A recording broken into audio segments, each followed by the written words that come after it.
یاجوج ماجوج کون ہیں اور اس وقت کہاں ہیں؟ یقیناً آپ نے یاجوج ماجوج کا ذکر سنا ہوگا، لیکن اکثر لوگ اس کی اصل حقیقت سے بے خبر ہیں۔ زیادہ تر لوگ یہ نہیں جانتے کہ یاجوج ماجوج کیا ہیں، یہ کیسے حملہ آور ہوں گے۔ جہاں تک سوال یہ ہے کہ دراصل یاجوج ماجوج کون ہے، آپ کو بتاتے چلیں کہ یاجوج ماجوج ایک ایسی قوم کا نام ہے جس کا ذکر تمام الخامی کتابوں میں ملتا ہے کہ اس قوم کو ذوالقرنین علیہ السلام نے دیوار تعمیر کر کے اس دنیا کی دوسری جانب قید کر دیا تھا، لیکن قیامت سے پہلے یاجوج ماجوج اس دیوار سے نکلنے میں کامیاب ہو جائیں گے اور یہ قوم جہاں سے گزرے گی وہاں کی انسانی بستیوں کو تباہ و برباد کر دے گی۔ پھر یہ قوم حملہ کرتے ہوئے ایک جھیل تک پہنچے گی جس کا ذکر کتابوں میں موجود ہے۔ بتایا جاتا ہے کہ یہ قوم اس جھیل کے پانی کو پی جائے گی، یہاں تک کہ ان کے پیچھے یاجوج ماجوج کے آنے والے گروہ کو پانی کا ایک قطرہ تک نہیں ملے گا، اور ایسا محسوس ہوگا کہ یہاں پر کبھی کوئی جھیل تھی ہی نہیں۔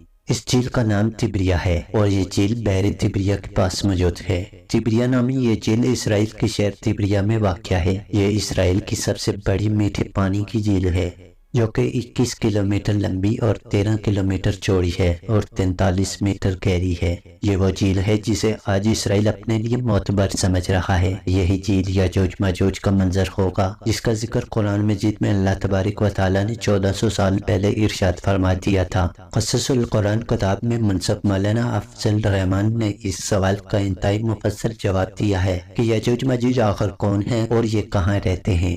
انہوں نے اپنی کتاب میں ذکر کیا ہے کہ قرآن پاک کی سورہ کاف میں اس قوم کا ذکر موجود ہے۔ ارشاد باری تعالیٰ ہے کہ یہاں تک کہ وہ ان پہاڑوں کے درمیان پہنچے تو انہیں ان پہاڑوں سے پہلے کچھ لوگ ملے جن کے بارے میں ایسا لگتا تھا کہ وہ کوئی بات نہیں سمجھتے۔ مفسرین نے لکھا ہے کہ حضرت ذوالقرنین علیہ السلام سفر کرتے کرتے وہاں جا کے پہنچے تھے جو جگہ ارمینیا اور آذربائیجان کے نزدیک ہے۔ وہاں پر دو پہاڑوں کے درمیان سے ایک قوم نکلی جو کھیتوں کو تباہ کر دیتی، مویشیوں کو بے دردی سے قتل کر دیتی اور بستی کے لوگوں کو اپنے غلام بنا لیتی تھی۔ چنانچہ وہاں کے لوگوں نے حضرت ذوالقرنین علیہ السلام سے درخواست کی کہ ہم آپ کو کچھ رقم جمع کر کے دیں گے جس کے بدلے آپ ہمارے اور اس قوم کے درمیان میں کوئی رکاوٹ کھڑی کر دیں۔ یہ قوم وہی یاجوج ماجوج کی قوم تھی۔ قرآن پاک میں اللہ تبارک و تعالیٰ نے اس واقعے کا ذکر یوں فرمایا کہ انہوں نے کہا ہے ذوالقرنین، یاجوج اور ماجوج اس زمین پر فساد پھیلانے والے لوگ ہیں، تو کیا ہم آپ کو کچھ مال پیشکش کر سکتے ہیں جس کے بدلے آپ ہمارے اور ان کے درمیان میں کوئی دیوار بنا دیں؟ اس پر ذوالقرنین علیہ السلام نے جواب دیا، اللہ تعالیٰ نے مجھے جو اقتدار دیا ہے میرے لیے وہی کافی ہے، لہٰذا تم میری مدد کرو اور میں تمہارے اور یاجوج ماجوج کے درمیان ایک دیوار کھڑی کر دیتا ہوں۔ ذوالقرنین علیہ السلام نے لوہے کے بڑے بڑے ٹکڑے پہاڑوں کے درمیان کھڑے کیے اور لوگوں کو کہا کہ ان کو جلاؤ۔ جب وہ لال ہو گئے تو ان پر پگھلا ہوا تانبا ڈالا گیا تاکہ لوہے کے ٹکڑے آپس میں اچھی طرح جڑ سکیں، چکناہٹ کی وجہ سے کوئی ان پر نہ چڑھ سکے، لہٰذا یہ دیوار ایسی بن گئی کہ یاجوج ماجوج نہ اس پر چڑھ سکتے تھے اور نہ ہی اس میں کوئی سوراخ کر سکتے تھے۔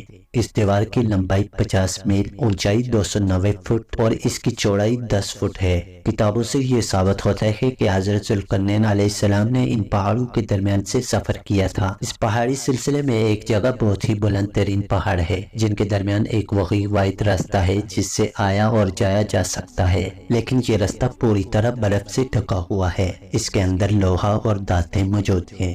تاریخ کے مطابق یاجوج ماجوج حضرت نوح علیہ السلام کی قوم یاسف کی اولاد میں سے ہیں جو خانہ بدوش اور وحشی قبائل پر مشتمل تھے۔